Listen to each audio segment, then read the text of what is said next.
Agus Surendra sendiri di sana.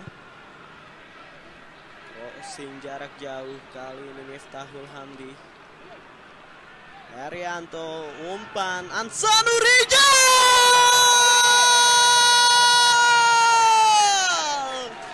Gol! Ansanurijal.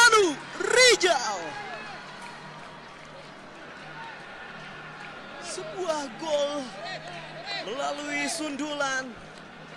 Ansanurijal memperlihatkan kualitasnya kembali pada pertandingan di Stadion di Murtala kemarin. Juga Ansanurijal memberikan gol dari sebuah sundulan kepala, dan kali ini umpan cantik tentunya diberikan kepada Ansanurijal dan mengkonversikan menjadi sebuah gol 1-0 untuk Persiraja.